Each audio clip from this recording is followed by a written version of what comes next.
The road to finding the perfect van hasn't been easy. In our last vlog, we took a visit to Basevan to see what they had on offer and ended up buying an ex-ambulance that we fell in love with.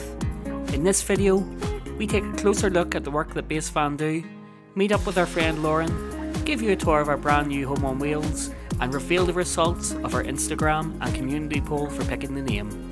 We're touring around with Rosie, and if you want to be part of the journey, make sure you click that subscribe button so you don't miss out on any of our future videos. Basevan are so proud of their fans and the work they do on them. It's clear that Rupert is very enthusiastic about what he does. Looking pretty good, man. That's the joy of them galvanised chassis, like, isn't it? Because even the Master that we had, it was immaculate underneath, like, and it was a much older van. Which is probably why you bring in so many of them, because the chassis are really good. But that's it. I haven't seen too many of these, but yeah, this is all in brilliant condition, so it is. Like, them bags look brand new, so they do. They're in perfect condition. They are in excellent condition. Yeah. The compressor looks fairly good from sight. I didn't really hear much of it, but it's miles away, so. If you don't hear much of it, that's a good thing with the air. Because it's holding the air then, yeah. But it doesn't have the tanks, which is a good sign too, because one, you're saving on weight, and two, it means it's the less complex system. Sorry, I stuttered a bit. Yeah. And usually, actually, on the back of these vehicles, you can get some corrosion around here. You can, exactly. But that is immaculate. Yeah. You just wouldn't think it has that many miles. Like, I'm looking at this thinking this is like a 5-year-old van. The best of times. I mean, what I'd do with it is I'd obviously prep it all down, underseal it, and the thing is, with a high mileage vehicle, if it does go wrong in the future, I mean, what is the worst case scenario? It's an engine and a gearbox, right? And with the price of vehicles now, they aren't as expensive as they were during COVID. You can buy an engine and gearbox with low mileage on it for a couple of grand, which I know is a lot of money, but you can soon save the vehicle again. There's no point, you know, a lot of people that have the vehicle engines go bump. You know, even people I've sold vans to over the years, I sort of catch up with them. Oh Christ, you should have got in touch with me because you've sacrificed your vehicle because the engine went. It's like, well, you can get an engine for not a lot of money, really. It's probably a wee bit more tricky back home, so it is because because not really many people are doing this, and there's a wee bit more, I think, throwaway culture, or you'd see a lot of people running things that probably shouldn't be done. Do you know, if you were spending the time making this into your home and you had that endowment, you would be sort of on the side of the fence where you want to save it, right? Absolutely, so. Absolutely, yeah. Plus, if we're travelling, like our plans are to come over here first anyway, so it means we'll be fairly close to you then. Well, at least on the same side of the water, which is a lot easier. But I suppose, like, it's like those tyres as well, actually. Yeah, I'm looking at them. Yeah, they are nice tyres, and they all look essentially new. Well, that's the thing. On the inspection report, we go through and we check the tyre pressures, we check the condition of them, we go, the age and everything sort of is on there. I didn't even. Well, I'm looking at like age, like, you know, I'm going to guess from my experience, because we've had about, I don't know, maybe 20 of these vehicles. They've been no more than 3 years old. All the tyres on them every time. So right. Okay. Right. I bet they're post-COVID tyres now. Rupert also showed us a project he'd be working on, in which is based around converting a camper with one of these Basevans and getting it renovated in just 24 hours. Basically, my bed, because I'm quite tall, it sort of basically comes out all the way over here. Yes, this was what I was thinking for this particular van. Not as much maybe as that, but yeah, that's... Are you thinking the fold-up mattress? Yeah. Yeah, bang on what I was thinking. I mean, the thing is, in that boxer up there, because it's got the additional width, you probably don't need anything like that. That's the hope, yeah, that's the hope. But again, like, you've made that widthwise. What is that, a single? Yeah. So it folds out to a king? Yeah. Like, but it gives you the seating space when it's folded away, like, that's... That's right. And this is so pimp. And the other thing, what we've done is this one I've opted for the storage here. I've seen that, yeah. But we've also got a design where this also turns into a bed. So let's say you're a young couple with some kids. Yep. You could get one of these, sleep on here, pull it over the top, Yeah. And then your kids are underneath, and it's sort of like a bunk beddy kind of thing, really. You know, Absolutely. same sort of idea. And then you're able to travel with, you know, a couple of kids as well. And so I do really rate this design.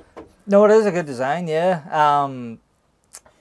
Because as I said, the sliding out, we were thinking, or I was thinking, sorry, was to have sort of like bathroom where you have your kitchen, and then sort of like it's to have a decent sized bathroom, then to have small worktop or sink, but then bring the kitchen to the middle of this as much as possible, so then you have loads of space for the bed. That was the idea in the master, but obviously with the Ducato, it'll be a whole different layout.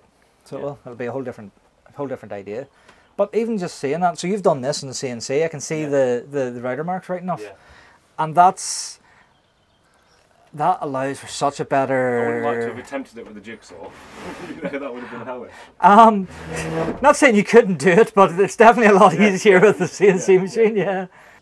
He showed us around a camper project that the customer did on a budget of just £500. This vehicle here, Dan and Meg bought it, bloody hell, a long time ago. But they converted it for about £500 because they essentially upcycled wardrobes and stuff like that. So they went on Facebook Marketplace, they're like, right, we need materials. So they went on Facebook Marketplace, bought like an old wardrobe for like 20 quid, and they've basically fashioned it all together for less than £500, and the result was rather amazing. You know, I kind of like this little sink here. You know, I probably supposedly found that in a rubbish tip somewhere. But yeah, they've made use of that, and yeah, it's really quite funky. It just shows that you don't need a fortune to convert them, really. You've got different ends of the scale, really, haven't you? So you've got people who are, say, upcycling, which is also good for the environment, really, if you think of it. But then you've got yourself, like the flat pack conversions, and then you've got probably what we're looking to do with the completely bespoke, everything from more or less everything from scratch sort of idea. So you've got a wide range of what you can do. But seeing this, and especially for not much money, is amazing. I suppose that's the benefit as well of the ex-ambulances, because you're not stripping everything off for insulation if you don't have to, or if you don't want to. That's it. Sort of what you're doing, but that's it. They've been all over in this, Europe, travelled across the UK, going around in it, and this one's done quite high mileage as well. I think I've just MOT'd it actually, so I should be able to tell you. Well, it's not high mileage for an ex-ambulance, but yeah, 230,000 miles. Right. So yeah, it just goes to show you. Yeah.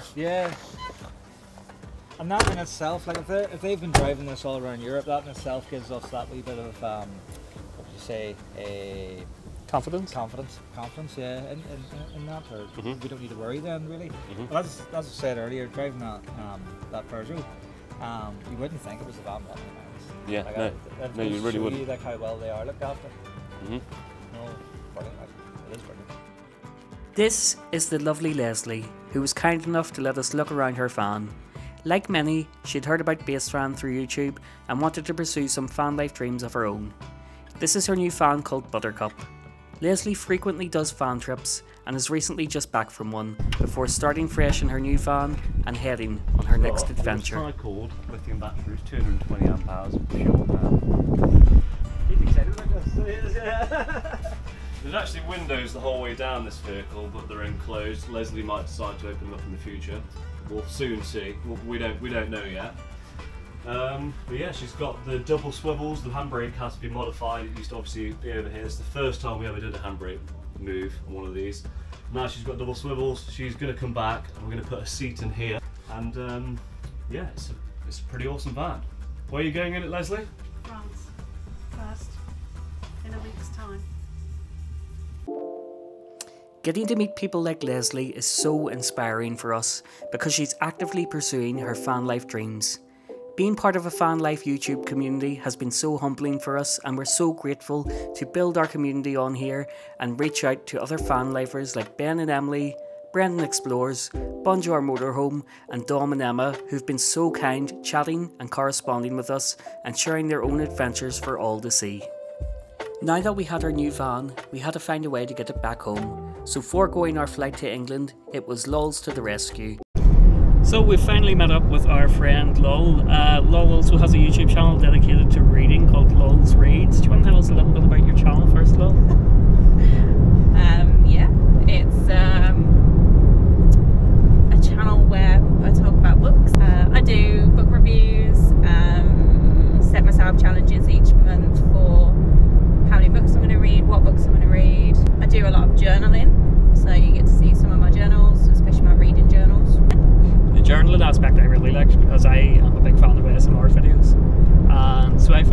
relaxing. I love the reading and the relaxing videos too. So like anything to do with colouring in or anything creative or artistic is totally up my street, which is why I love your content. So you're going to say my Birmingham accent was your ASMR?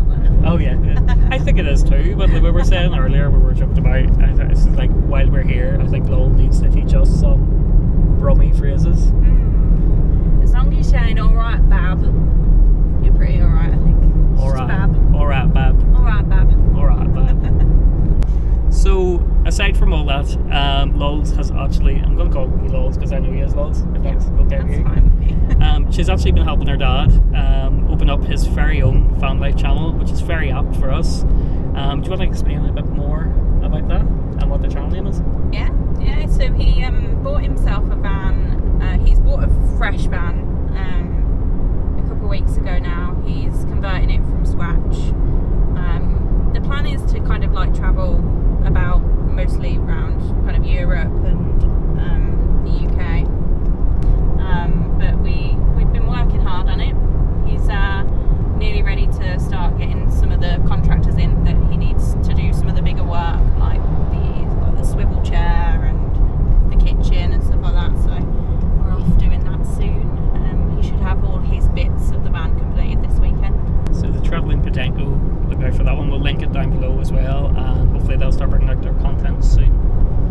Hopefully. One day. It would be good though to see the contrast. So if you're following your parents' channel, seeing them do a brand new van and converting it, like as in straight from the factory to their driveway, and going through that, and then you've got the likes of what we're doing with second-hand ambulance sort of thing, and the differences between. So you'll have like obviously the pluses of what your dad's doing, and then the sort of the pluses of what we're doing, and then the negatives again as well. So comparing the two channels would be a good way for people to see what the benefits of doing it each way. Yeah, definitely. I think it's definitely been interesting watching you guys do it. There are very many similar aspects when I've seen you talk through your vans previously. The van previously. There's a lot of similarities. Some of the stuff that you're looking at going into and thinking that you need for the van is very similar, but obviously the aspect of what bits of the van need work and stuff like that is obviously the massive difference. So back to the reading aspect.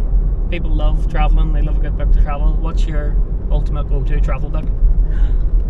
Oh, that depends what mood I'm in.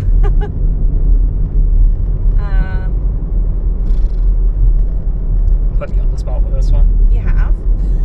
I mean, I take it you mean like fiction, or do you actually mean travel? Or? Yeah, fiction. So fiction wise, so say I am going on a long road trip. What's your ultimate unwind road trip sort of? It's going to have to be like a series of some kind, because look, I'm sorry, when you're away, you just fly through books, don't you? And you can't just can't have one, so it'd have to be a series. When you said fiction, sorry, I thought you meant space. Sorry, I got the wrong end of that completely. It's like we're going to Mars. What? It's a hell of a man, everybody.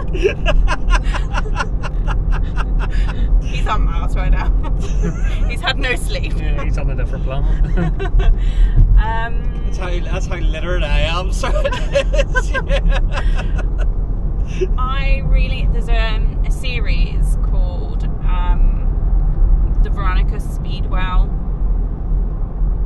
Chronicles, or I don't know, Veronica Speedwell, and it is a series of, it's a period kind of set book with mystery aspect, and it's kind of a woman born before her time, like she's born before her time type of person. But yeah, I definitely recommend Veronica Speedwell, because there's also 9 books in the series, so it can keep you busy. So it's the good one for binging whenever you're on a road trip. Yeah. Although I haven't read the 9th one yet, I'm pacing myself because I don't want the story to end. I got the question wrong. Sorry, you mean books to read while travelling? Sorry, I thought you meant on travel. I thought that to begin with. Yeah, that's like what saying awkward. Space. I was like, yeah. See, this is the issue of my hearing. So it is. I'm just not even hearing the questions right. It's the issue with the way I probably pose the questions too. Like, this is the unfiltered version that we would usually sort of edit up and make look Yeah, make it look professional. But shows you how hard of a job Tony has. Yeah. But I've been sort of keeping more of these bits in our videos too now because it's more human. Yeah. Before I come out with absolute rubbish. Completely off topic. Thinking I'm in the conversation. Travelling to Mars. To get the fan home, we decided to skip our flight and decided to travel from England to Scotland to get the ferry back to Ireland. So now that we've got the fan back home, it's time to give you all a tour. We're back from our adventure. We came home via Scotland, and as you can see, we got the van. I think it's aptly suited that we get another ambulance, considering that the way my health goes, we may need one anyway. So we went with the ambulance, and this one actually has all the features. The only thing it doesn't have is the stretcher, but everything else is here.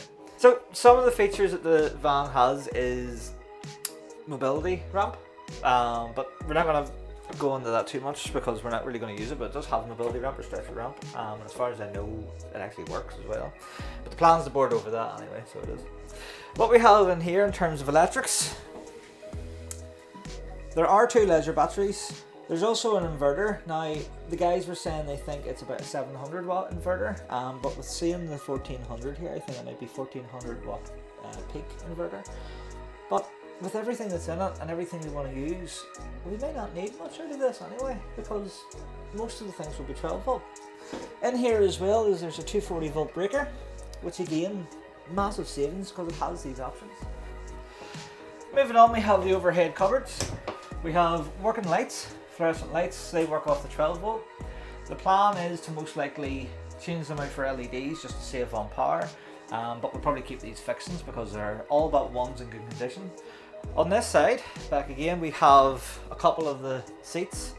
They are belted seats, so you could, if you wanted to, like if you'd had kids and stuff, you could keep the seats and register them, but our plan is to remove the seats just to free up the space. We're still not totally sure of layout, so we're going to have a wee think of that, but as well as that, we have this unit here. I'm not too sure what this was originally for, but again, I'm thinking potentially, like we could maybe transform that into our kitchen worktop. Throughout the van there are 240 volt sockets. Up here we have air conditioning. Now this was a massive thing for us. Whatever we done, we were always going to put air conditioning in the van because we have Rosie, and if we go to hot countries like Spain, we want air conditioning, but this van has air conditioning. Now the caveat to that is you have to run the engine for a little bit to charge up the cold air, but once you have that, it also acts as a blower whether you have the engine turned on or not, and if you have run the engine for a few hours and you have that cold air, then you'll still get cold air out of this for a couple of hours. Other features that we have skylight, which is also a vent, just pushes up. You can have it up on one side or on both sides. Here as well, what we have is an intake and extraction fan, and it is quite powerful as well. So this would replace really the need for a max air fan, because again the main point that we would have wanted an extractor fan was if we're cooking and it's raining outside, just to take away those gases and those smells. We also have our control panels here. Now unfortunately I can't show you them working on the video because they say the batteries are dead at the moment, but here you can see the button for the aircon. What I didn't mention earlier is there's a diesel heater included in the van as well. We may relocate these controls somewhere else, but again they all work, which is brilliant. You can even see as well like the oxygen system, so you would have had oxygen tanks in the back where you can still see where the straps and all for them are. There is this rail, which is quite cool. I'm guessing it would have been maybe IV, you would have hooked an IV onto it. Plans, we'll probably do a video maybe doing a layout.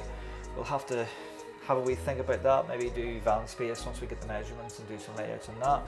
The bulkhead, this we'll probably take this away so that we have the ability to turn the seats into swivel seats, so we can turn them around, use them for space. Plus it would give us that wee bit of extra space. It's a wee bit difficult to show you, but there is battery charger back there. The control modules for the command unit, which is not the Genesis system because it was the St. John's ambulance, not a NHS ambulance. Or is that maybe just because who converted it? There's a centre console which has storage in the cab as well. Although it's sort of in the way, I kind of thinking, I wonder what we could do with that. Could we maybe potentially keep it, do something that way? Not sure. But it just has so much kit. So much kit. I'm going to talk about some of the stuff that I want to keep. So as much of the ambulance as there is, we want to retain. I think because we like the quirkiness of it too, and we want to keep the aspects like our last van on the fact that it was an ex-ambulance. Already I love these spotlights with this blue, I'm going to call it a bumper, a head bumper? Head bumper, yeah. A head bumper. And I love these cupboards. So I already want to keep those because I want the aspects of the old ambulance in it. There's little yellow bars and stuff that I want to keep as well. Also, storage space, having this built in already is brilliant. Again, this cupboard could be relocated, so we could keep that. And looking at the plastic in this, for the last van we were going to come down, take the whole plastic off, see what happened underneath. This is already fully insulated, which is a godsend and cuts that out entirely. And the plastic, there's not one mark on plastic. So I know a lot of people will get their fan cladded and stuff at the end and have the wipeable surfaces. We don't really need to do that for this because it's already in immaculate condition. So just sort of the recap. The bonus of having this van over the van we had, in terms of my health and ability to sort of get doing what we want to do right away. This van's MOT till April next year, so we have loads and loads of MOT in the van, and probably I would say it'll need nothing for the next MOT because we won't really be using it that much. However, we will be able to use it. So the van's MOT, insured, taxed. Really, if we wanted to, we could put it in an inflatable bed and go. And we probably will do a wee bit of that. This means we can just get away right away. We can start using it, which is amazing. So make sure you subscribe to follow along the journey. This journey is going to be completely different than what we have planned out because we've got a completely different van and we're going to be able to do it a lot sooner. So watch for the new van build that's going to be upcoming and watch for the new adventures that will be upcoming. Finally, a note to our subscribers who've recently taken part in our community poll across our community page on YouTube and on our Instagram page. The results are in and you have decided to name our new van Evie. Sharing the journey with you all has been amazing and we are so thankful that you keep commenting, liking and sharing our content. If you're among the 64% of viewers that haven't subscribed and still watch us, why not consider it? It's free and it really helps us out. Plus, it gives you access to our community posts where we post exclusive sneak peeks and updates on all of our upcoming videos.